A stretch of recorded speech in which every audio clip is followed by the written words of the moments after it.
Maaf, tadi setelah dunia itu ada alam apa? Kubur.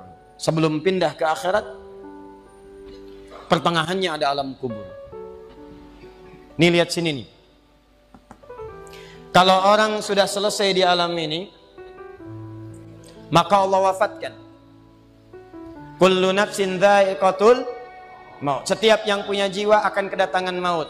Siapa yang bawa maut? Namanya malakul maut. Kalau malakul maut sudah bawa maut, maka dia mulai mewafatkan sampai meninggalkan dunia ini. Apa dalilnya Ustaz? Quran surah 32 ayat yang ke-11, paling kanan sebelah bawah. Qul yatawaffakum malakul mautil ladzi wukkila bikum. Kata Allah, katakan Muhammad kepada semua umatmu, setiap yang punya nyawa itu akan diutus malakul maut untuk mencabut nyawanya. Datang maut, makanya orang yang belum meninggal, yang belum dicabut, namanya disebut oleh Al-Quran dengan nama mayyitun. Nih, ada ya-nya, ada taknya. Ya-nya ada tasdidnya begini.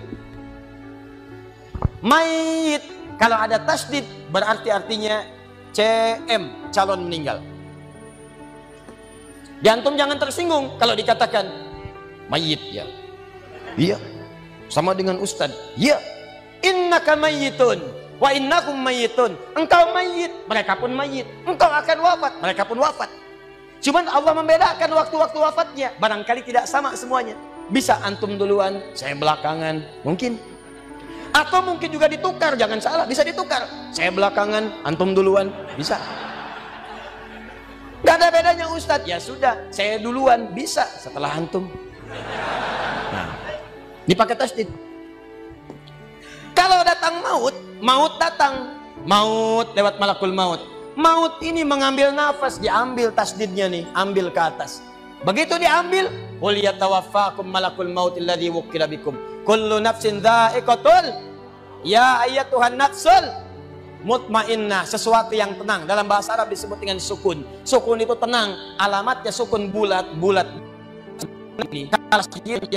dalam ilmu loghah. Bulat jadinya, hilang tasdidnya. Maka kalau mayit itu artinya nyawanya sudah tidak ada. Mayitun, masih ada nyawa, diambil malakul maut jadi mayitun.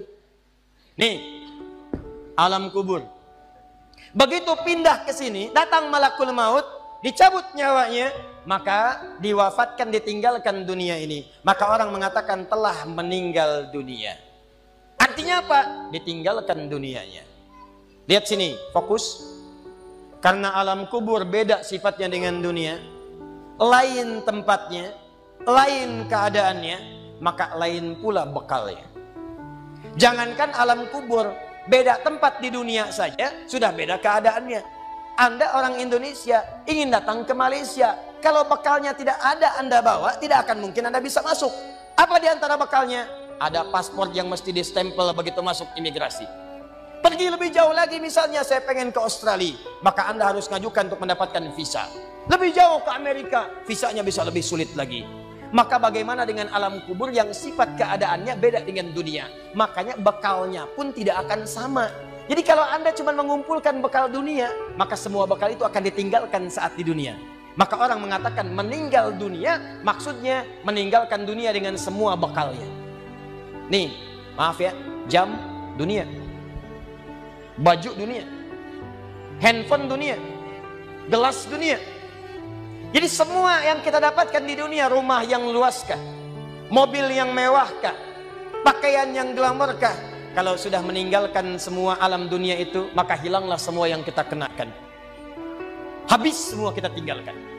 Walaupun Anda koleksi yang bagus-bagus, tetap tidak akan pernah dibawa. Jangankan Anda, yang mengantarkan saja tidak akan menyertakan. Silahkan cek. Anda punya koleksi mobil paling bagus, apakah saat wafat dikuburkan dengan mobilnya? Tidak. Anda punya handphone paling mewah, kenangan tingkat tinggi. Di handphone itu suka dipakai bikin status tentang hadis, tentang ayat, tentang tafsir. Tiba-tiba ketika akan wafat, Anda wasiat kepada istri Anda tercinta. Mama, ini handphone kesayangan Papa, handphone bekal ibadah. Tolong kalau meninggal, kuburkan dengan handphonenya. Kalau Mama kangen, miss call aja. Mustahil.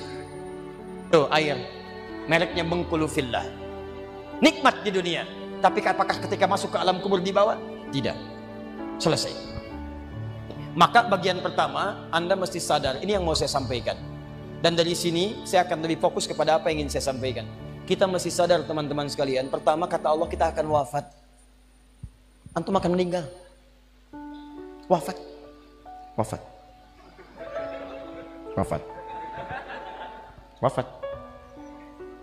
Jadi antum kalau melihat di cermin tuh, ngaca dulu, ngaca, tunjuk wajah antum, wafat. Kamu akan wafat. Ketika Anda sadar Anda akan wafat, meninggalkan dunia ini, maka Anda mesti paham, udah punya bekal belum untuk pulang? Udah punya persiapan belum? Jangan-jangan Anda sibuk menyalakan rumah dunia Anda. Begitu padam listriknya, sibuk telepon PLN, telepon ini, telepon itu. Masuk ke alam kubur nggak ada cahaya, mau PLN mana yang dihubungi? PLN yang datang malaikat mungkar. Menerbuka. Siapa Tuhanmu? Siapa nabimu? Apa kitabmu? PLN. Gelap. Gelap dan gelap. Karena itu orang-orang yang tidak siap dengan kehidupan berikutnya, maka mohon maaf, dia akan merasa ketakutan ketika meninggalkan dunia ini. Bahkan ada yang saking takutnya, malaikat langsung bergerak untuk memaksa dia cepat meninggalkan tubuh dunianya.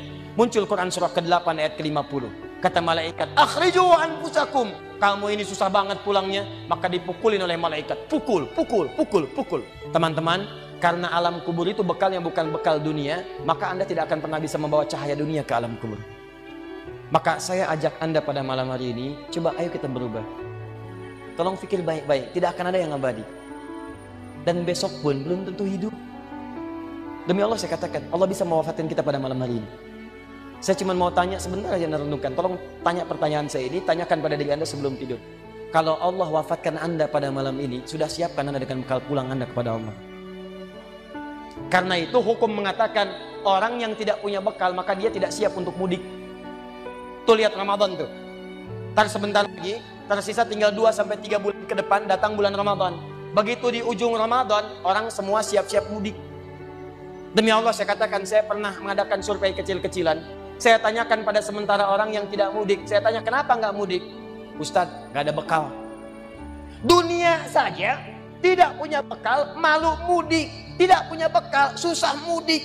Tapi yang punya bekal, oh dia nyari sebanyak-banyaknya. Begitu sebelum berangkat, tiba waktunya raya, dia siapkan. Bahkan ada yang kemudian mencari motor terbaik. Motornya Honda bebek, bekalnya singa. Motornya bebek, bekalnya singa. Karena bekalnya lebih banyak dibandingkan dengan sifat kendaraannya. Kendaraan kecil, motornya modifikasi. Tambah lagi pelepah pisang. Tambah lagi dus 1. Tambah belakang yang lain lagi. Numpuk semua di belakangnya. Dituliskan kemudian tulisan, aku pulang sayang, jemput ya. Masya Allah. Luar biasa. Kenapa? Karena tahu dia punya bekal untuk pulang. Dan yang dikunjungi pun dihubungi terlebih dahulu. Aku mau pulang. Maka yang di sana menyiapkan segala perlengkapan untuk menyambut yang pulang.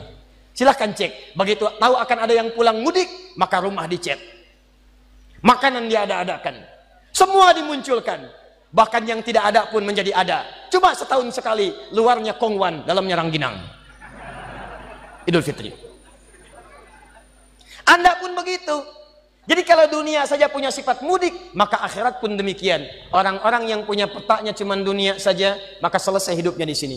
Kata Allah, nih saya berikan gambaran. Yang visinya cuma sampai sini, maka saya berikan semua kenikmatan dunianya seperti yang dia inginkan. Tapi begitu selesai ini, ditenggelamkan di alam kubur sampai kedalaman yang paling dalam. Turun ancaman. Allah tidak menginginkan semua manusia larut di sini. Tapi kata Allah, saya tidak maksa.